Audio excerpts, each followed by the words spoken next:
Okay, today I'm going to talk about Soren Kierkegaard. I don't think I've talked about Kierkegaard on this channel.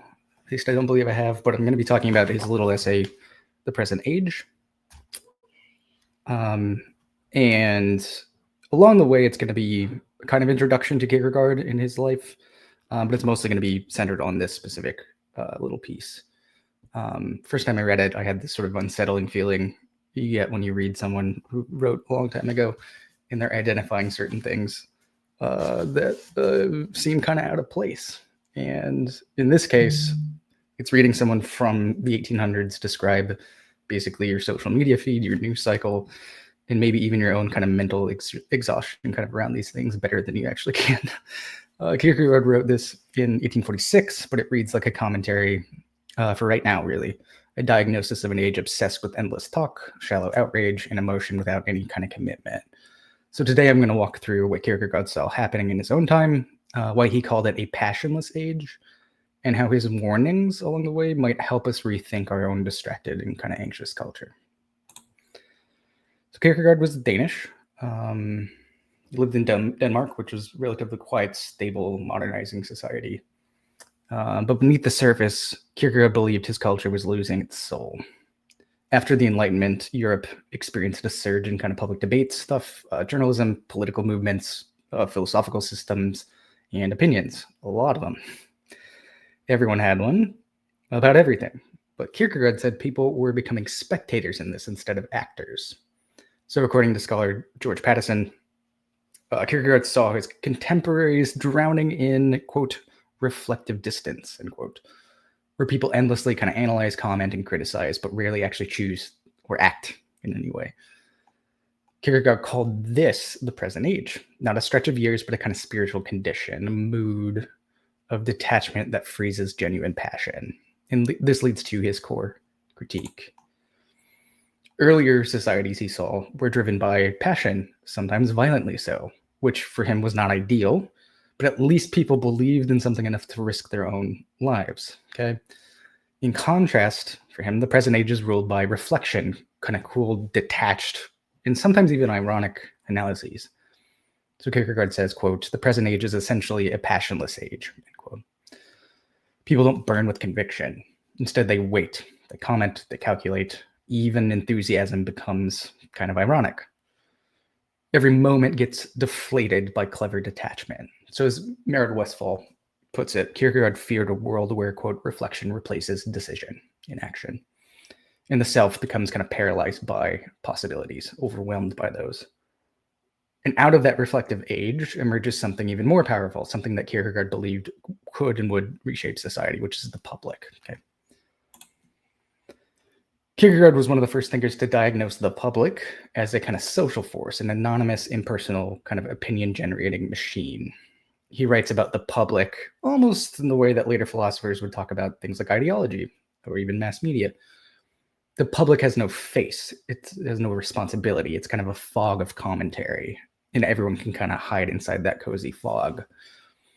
Now, according to John Stewart, not the John Stewart that you're thinking of, John Stewart, the philosopher who formerly worked at the Kierkegaard Research Center at the University of Copenhagen, Stewart, for him, Kierkegaard saw the emergence of mass media, especially newspapers, as creating a space where people express opinions without any risk, without any action, without any accountability. So the public performs what he calls leveling. Not leveling in the sense of everyone kind of being equal in dignity or something like that, but it means flattening everything that kind of stands out, crushing excellence, integrity, achievement, individuality, and kind of the subject itself. It mocks the great, it suspends all passion, it reduces everything to a kind of sameness. In a leveled society for Kierkegaard, it becomes harder to actually stand out, to make decisions, to act, or to live with conviction. Because basically the anonymous public quickly cuts down anyone who dares to rise above the crowd. Okay. Kierkegaard devotes entire sections of the present age to what he calls chatter and empty talk. He says people are constantly discussing, debating, and reacting, but rarely committing to anything deeper than that. He describes a culture where everything becomes entertainment. Immediate reactions replace thoughtful devotion. Everyone is informed, but no one's transformed. Sound a little familiar?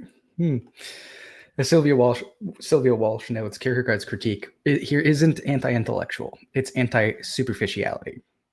He isn't against knowledge, he's against knowledge that becomes a substitute for life and activity and decision, okay? So you can know everything about justice and never lift a finger for it, okay? You can follow every religious argument or actually devote yourself. You can comment on every social issue without ever loving your neighbor, okay? For Kierkegaard, the danger of this present age is not ignorance, it's that we drown in shallow information and mistake it for depth. Kierkegaard's biggest concern was not society, it was the subject. He's an existentialist, okay? He believed that the present age actually makes it harder to become a genuine self because the crowd thinks for you. The public pressures you in certain ways. Reflection can kind of paralyze you. An endless distraction kind of numbs you, right?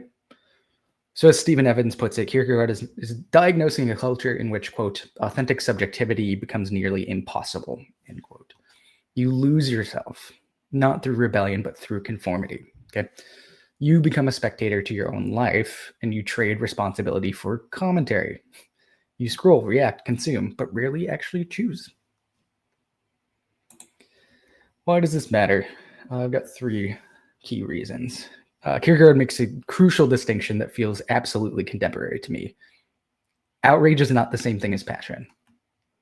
Outrage is not the same thing as passion. He says the present age swaps deep commitment for like shallow excitement. Today, that's going to look like social media storms that last, 48 hours or so. Hot takes as sort of moral positioning. Nonstop reactions without sustained action. We get the feeling of something approximating passion without the cost of actually putting ourselves on the line, okay? Outrage burns fast and looks intense. Passion burns slow and becomes a way of life, in a way of motivating decision. So Kierkegaard insists that faith, love, justice, and integrity require actual commitment, not performance, not public performance, okay?